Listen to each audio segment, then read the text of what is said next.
Rural మండలం 136 survey number Edulapuram రెవెన్యూకి సంబంధించినటువంటి బాణోతు రామూర్తి వారి యొక్క కుటుంబానికి సంబంధించినటువంటి గిరిజనులు అయినటువంటి భూమిని వాళ్ళ ప్రభుత్వం ఇది ప్రభుత్వ భూమి అని చెప్తా ఉంది. దానికి ఉన్నటువంటి ప్రభుత్వ భూమి అనాలంటే గిరిజనులకి గతంలో 40 సంవత్సరాల క్రితం కేటాయించినటువంటి భూమిని ఇవాళ 2025లో ఇది ప్రభుత్వ భూమి అని బోర్డులు బాదటం, కేసులు నమోదు చేయటం అనేది ఇది చట్టపరమైన చర్య కాదు. మేము ప్రధానంగా ఈ ప్రభుత్వానికి గత ప్రభుత్వం టీఆర్ఎస్ ప్రభుత్వంలో కూడా ప్రధానంగా అభివృద్ధి పేరుతో గిరిజనుల భూముల్ని వేలాది ఎకరాలు గిరిజనుల భూములు తీసుకోవడం జరిగింది.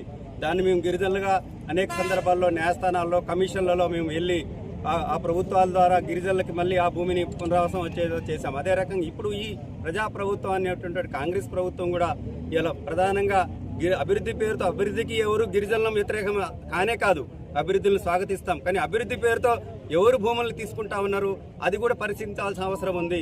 గౌరవ రేవంత్ రెడ్డి గారు గిరిజనులు అన్ని ఓట్లని తీసుకుని అందరి ఓట్లతోనే ఇవాళ ప్రభుత్వం వచ్చినటువంటి ప్రజా ప్రభుత్వంలో గిరిజనుల భూములు తీసుకోవటం అనేది సరైన చర్య కాదు. ఇప్పటికైనా పునరాలోచన చేసి ఈ భూములు ఎన్ని సంవత్సరాల నుంచి వారు సాగు చేస్తా ఉన్నారు, ఏదో ఒకలా ఇది ప్రభుత్వ భూమి అనటానికి వాళ్ళకి అనేక రకమైన రికార్డ్స్ ఉంటాయి. వాళ్ళు సాగు చేయలేని పరిస్థితి, అది సాగుకు ఆమోదయోగ్యంగా ఉందా లేదా, ఏ పరిస్థితుల్లో సాగు చేయట్లేదు కూడా పరిశీలించాల్సిన అవసరం ఉంది. ముందు ఎస్సీ ఎస్టీలకి ప్రత్యేకమైన చట్టాలు ఉన్నాయి, కమిషన్స్ ఉన్నాయి.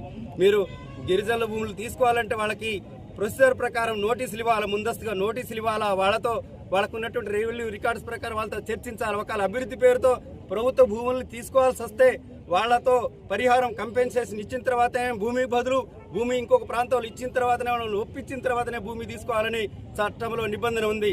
దాన్ని పరిగణలోకి తీసుకోకుండా వీళ్ళు సాగు చేయట్లేదనో లేదా ఒకవేళ మా వాళ్ళు అమ్ముతే తప్ప గిరిజనుల భూమిని ఎన్నికి తీసుకునే రైట్ చట్టంలో లేదు. అమ్ముతే తప్ప ఒకవేళ అమ్మి దాన్ని ఏమన్నా లేఅవుట్గా మారిస్తే తప్ప ప్రభుత్వం తీసుకునేటానికి జీవో లేదు.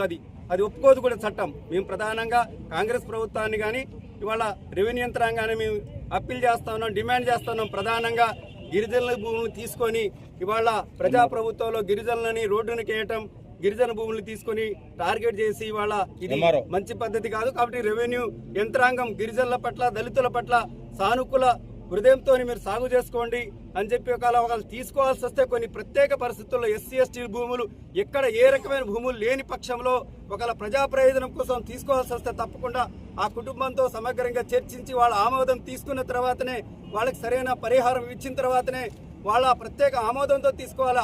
గౌరవ ఇంకొక న్యాయస్థానాలు కూడా వాళ్ళ భూములు తీసుకోవద్దు, అవి గిరిజనుల భూమి అని చెప్పిన తర్వాత అది న్యాయస్థానాల ఆదేశాలను ఉల్లంఘించడం కూడా చట్ట విరుద్ధం, కంటెంప్ట్ ఆఫ్ కోర్టు కింద వస్తుంది. అది కూడా పరిగణించమని చెప్పి